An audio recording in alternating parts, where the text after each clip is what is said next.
10th class. I welcome you on Saya Math classes. So students, मैं आपके लिए लेके आई हूँ chapter number first real number exercise 1.1 का इंट्रोडक्शन. सो आज की क्लास रहेगी हमारी खाली एक्सरसाइज 1.1 के इंट्रोडक्शन पे. ठीक है, हम हर एक एक्सरसाइज का इंट्रोडक्शन साथ ही साथ करेंगे, ना कि पूरे चैप्टर का एक साथ.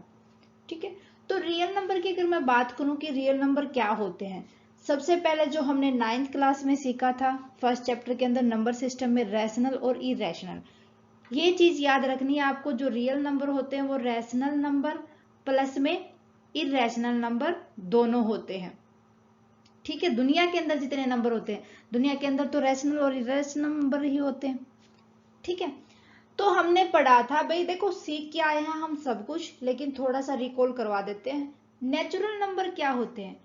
दुनिया के अंदर जीरो को छोड़ के जितने नंबर होते हैं वो नेचुरल नंबर कहलाते हैं. 1 2 3 4 5 6 7.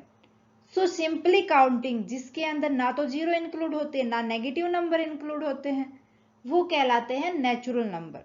ठीक है, फिर बात करते हैं होल नंबर की. भाई नेचुरल नंबर जितने होते हैं उनके अंदर ना प्लस जीरो और कर दो आप. जीरो से लेके जितने भी पॉजिटिव नंबर होते हैं वो हमारे होल नंबर कहलाते हैं.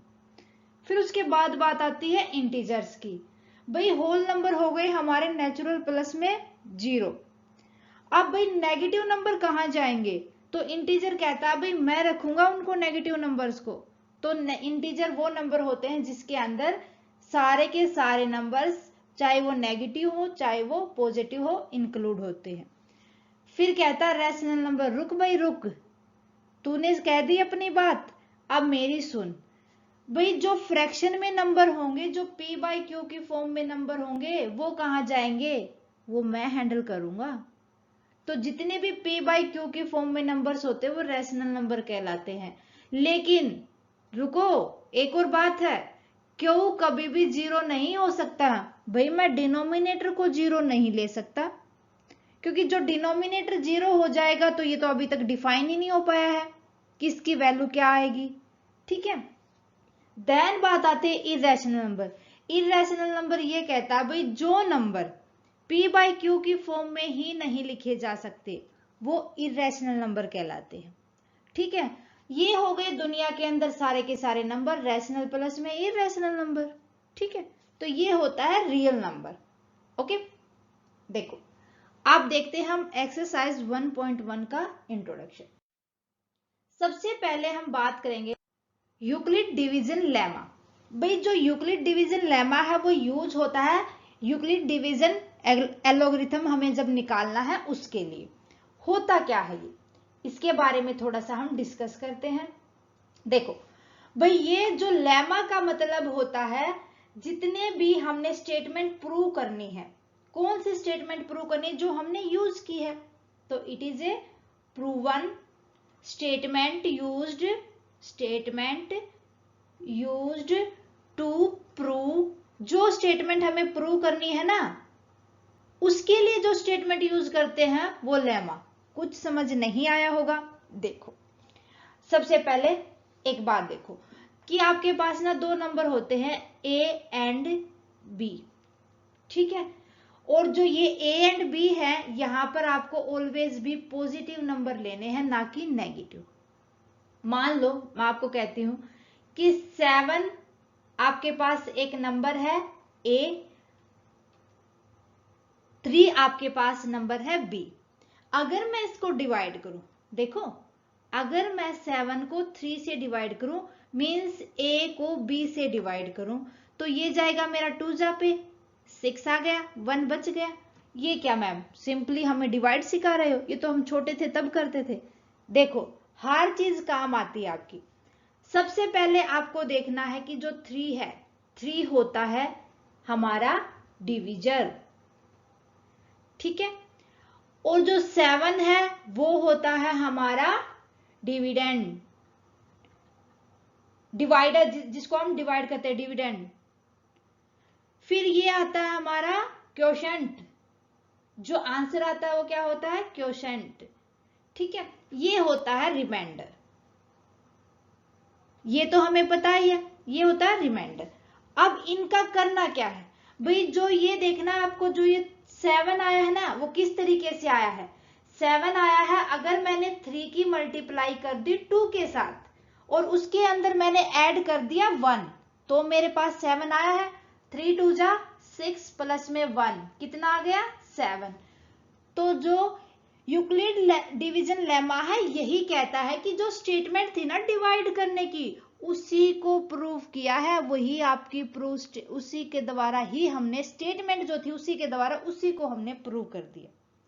ठीक है, तो ये होता है a इज इक्वल टू जो हमारा डिविडेंड होता है b इंटू में q प्लस में r, और जो q और r होते हैं वो ऑल्सो भी जीरो हो सकते हैं। रिमाइंडर हमारा जीरो आ सकता है ना, रिमाइंडर जीरो आ सकता है हमारा, और क्यू भी तो हमारा जीरो आ सकता है। आंसर की पूरा वही नंबर होगा तो जीरो आ जाएगा। ठीक है, so a is dividend, b is divisor, q is quotient and r is remainder. Dividend equal to होता है डिवीजर इनटू में क्वोशेंट प्लस में रिमाइंडर। यही आपका यूक्लिड डिवीजन लेमा था। ठीक है, आ गई बात समझ। इसको यूज करेंगे जब हम यूक्लिड डिवीजन अलॉगरिथम निकालेंगे उस टाइम पे। ओके, देन हम बात करते हैं अलॉगरिथम क्या होता है। A logarithm given us some definite step to solve a particular type of problem in a well-defined manner। भी अलॉगरिथम ना एक ऐसे स्टेप्स होते हैं जो आपकी जो एक प्रॉब्लम दे रखी है ना आपको, जो पर्टिकुलर टाइप की, उसको स्टेप बाय स्टेप सोल्व करना। ठीक है, बट जो लेमा होता है वो एक स्टेटमेंट होती है। मैंने बताया था ना, एक प्रूवन स्टेटमेंट होती है जो प्रूव स्टेटमेंट के लिए यूज की जाती है, which is already proved and it used for proving other statement। कि जो लेमा होती है वो एक ऐसे स्टेटमेंट होती है जो पहले से प्रूव्ड होती है, बस वो दूसरी स्टेटमेंट को प्रूव करने के लिए यूज की जाती है, हेल्प करती है। ओके, देन मैंने अभी आपको बताया था यूक्लिड डिवीजन अलॉगरिथम।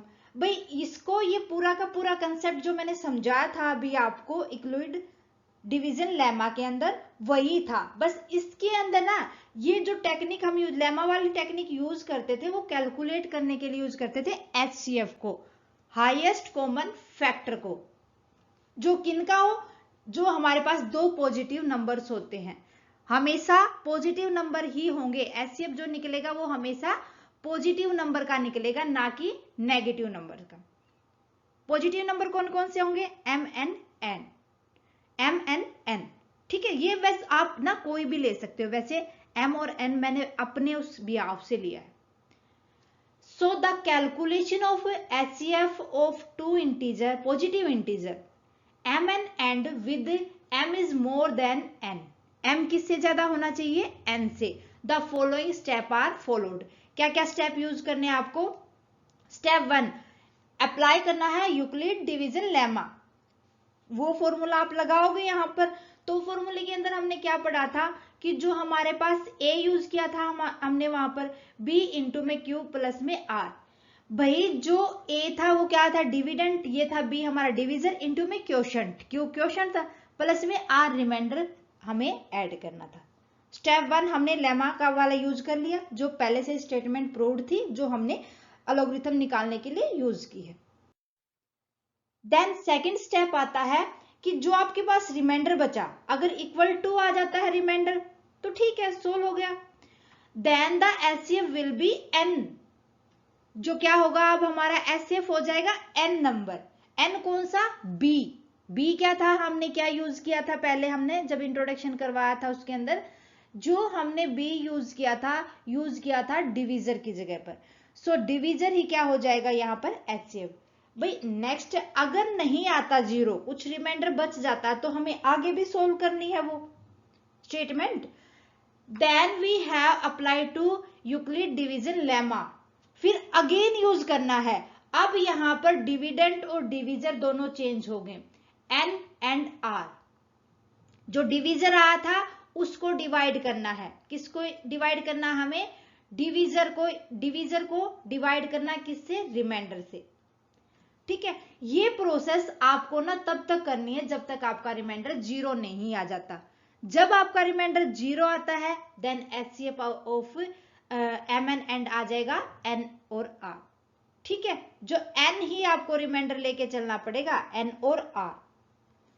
इट मीन क्या होगा, where HCF MN and means HCF of MN N क्या होगा, यहां पर जो हमने लास्ट में हमारे पास N आएगा वही HCF निकलेगा।